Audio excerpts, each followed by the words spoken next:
And good evening, everyone. AGO here, back with another movie review. Um, this one is 28 weeks later, and just running through the basics. I'm gonna just break it right down, possibly the three or four transitions. First, talk about the plot, then the behind the scenes stuff, and then some of the extra tidbits. So, this is the sequel to 28 Days Later, and pretty much the premise of this film is this, of course, the same but very very different. So this movie takes place pretty much, I want to say, right around when 28 Days Later had ended, right when the infected were starving to death. Actually, no, it didn't. I think it happened during the outbreak while Jim was in a coma, like right in the time. Yeah, in the time running time of the first movie leading up to them starving, pretty much in the 28-day span. So pretty much from the time from the coma, uh, no, from the time of the first outbreak of the chimpanzee attack all the way to when they starved. Yeah, that's pretty much the time span. From the time that they did the first, from patient zero all the way to when the starvation happened in those 28 days.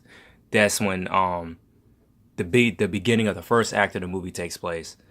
Sorry to be so confusing, but one of the things that I didn't like, I will say off the top, but I did like, none of the characters in the first movie show up in this, or none of them are really referenced that much. There is one kill that is a reference to the character Jim with the whole eye gouge, but that's the only one I could think of at the time.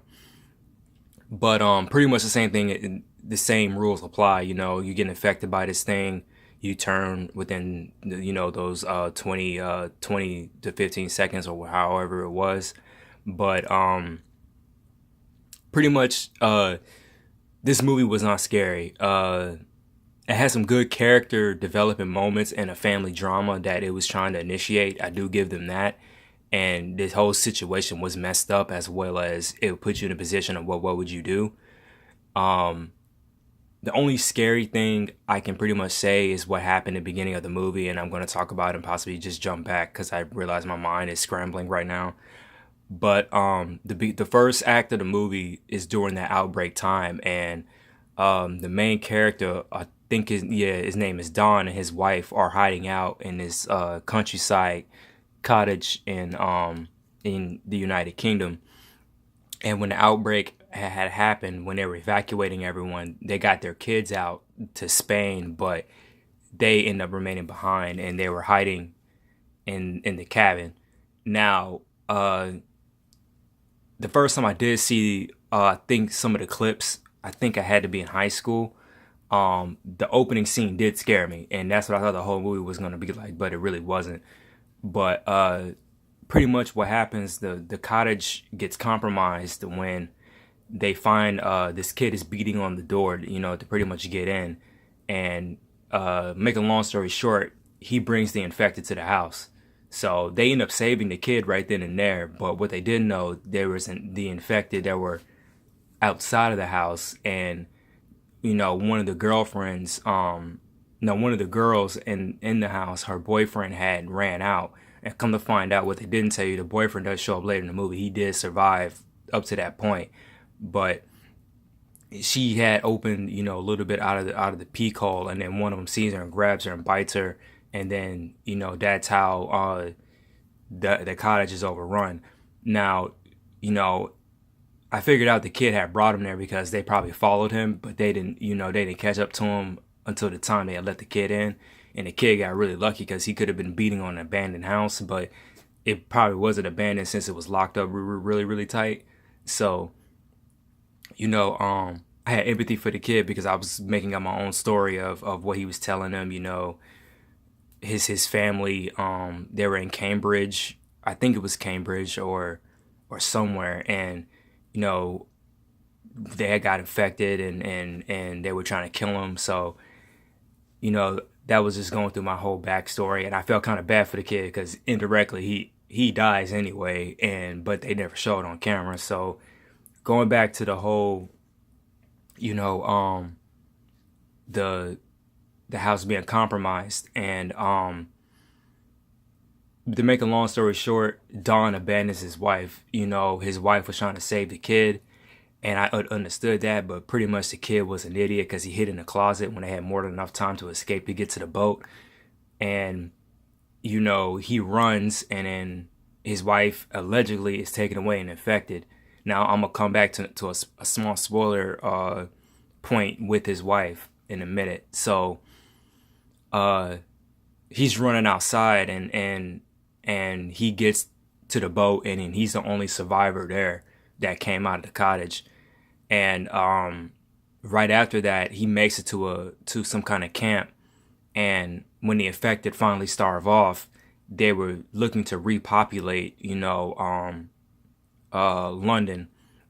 They brought in over the refugees to stay at a certain zone outside of London, and it was heavily guarded by the U.S. Army as well as the British Army, who was still there. And pretty much the virus comes back in the form of Don's wife. Don's wife was actually immune to the virus. She didn't show any symptoms or have any rage, but she was carrying it. And one of the doctors in the new district, who was also a military scientist, she was saying that they could possibly find a cure, you know, with her vaccine in the blood if she's immune. You know, especially if she was an O type, she can definitely give it to other people. You know, there's many possibilities in the medical science.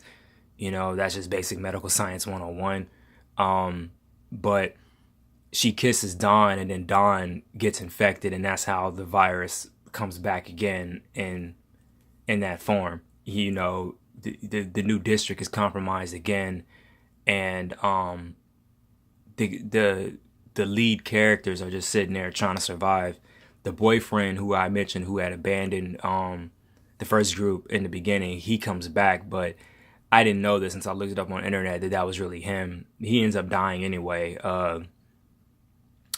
Pretty much the main sniper character, who I like to call Chris Redfield from Resident Evil, but it's not Chris Redfield, is played by actor the guy that played Hawkeye in the Avengers, Jeremy Renner.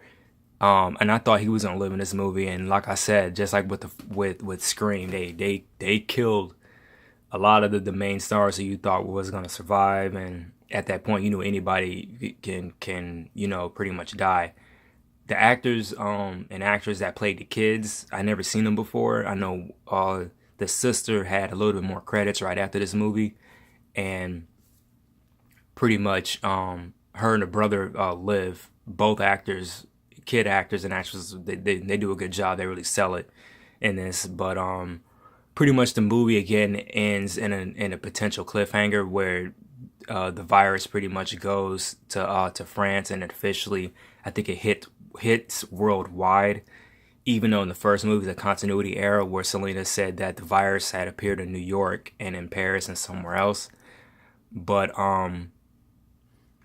pretty much it left it on a big cliffhanger. There was supposed to be a 28 months story. Something was telling me at that point the whole world had got infected, but they never came out with another version. They have a couple of comics.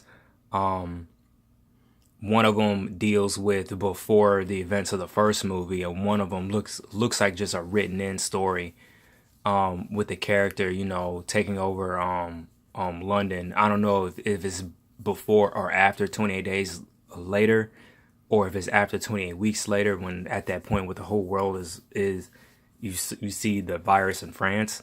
But you know, the artwork was really good. You know, I got a lot of the, you know, the British but to me a little bit of humor, but pretty much the mannerisms of how they talk. But even they say it's different over there, just like here in America, with of course with the accents, and even with the Spanish speaking language, it's different from Mexico than it is in Spain.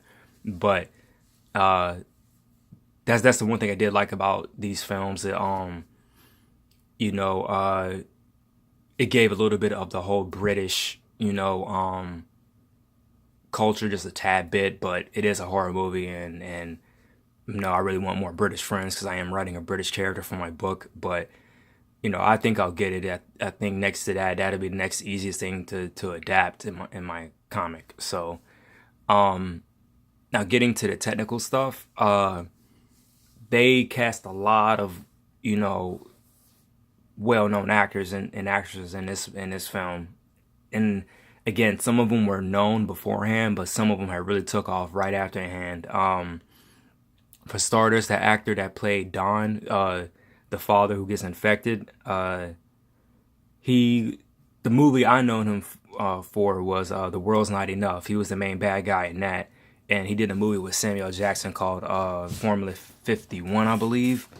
And he was in Danny Boyle's what was that movie? The Beach.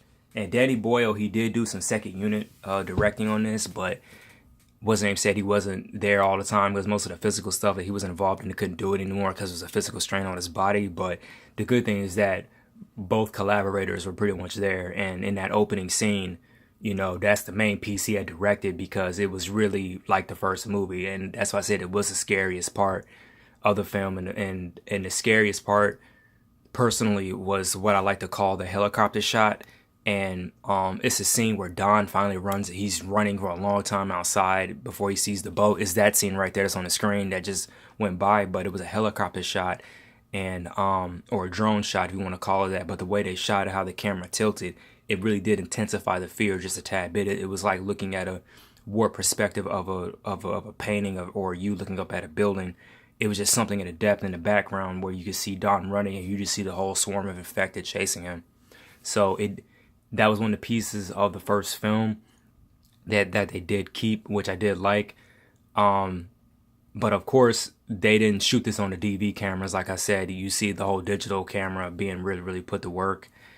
And going back to the actors and actresses, the chick that played Moira McTaggart in X-Men, she's in this as well. She's the field scientist, the one that discovered, the whole immunity with the mom, and also the kid most likely had the same ability as well. Actually, he did because he got bitten, but he never turned. Yeah, so that's pretty much a good, grateful thing for him. The crappy part, he can't share his blood with anyone or he'll turn somebody else. But going back to that's actually, now that I think about it, that's probably how the virus had happened in Paris, because another known actor, the one that played Link in the Matrix, he was the military pilot who was pretty much in hand with the Doyle character that Jeremy Renner had played, and he ends up picking up the kids at the very end of the film. And now that I think about it, I think the brother is the one who could have infected, that part of Paris one way or another. But the rest of the known actors, Idris Elba is in this. He's the major general. He doesn't have many action scenes in this. He's more behind at a command center base, and I'm kind of curious to know what happened to his character as well, because he didn't have that many scenes with many of the actors. The only scene he had was with the chick that played Scarlet, which was the one who was Moira McTaggart in X-Men, and she's also done another horror movie. I think she did Insidious, but she's a good actress as well. But those are the only two known actors in the scenes that had any interaction. Jeremy Renner didn't have any interaction. The guy that played Link from The Matrix didn't. So pretty much with all the actors and the technical side, that's all that I can think of who was mainly dominant in the film. And again, it made the film less scary. It was a little bit more of an action fest right after that. It went from survival horror with the first one, and then like with the Resident Evil, went to the action pace that quick. Yeah, but it's still a good film. It had a family drama, and it had a fear of, okay, we have an immunity and a potential cure, but since it's out of control again, there's nothing we can do about it. But yeah, that's pretty much all I have to say for this review, and I will see you guys on the next one. Peace.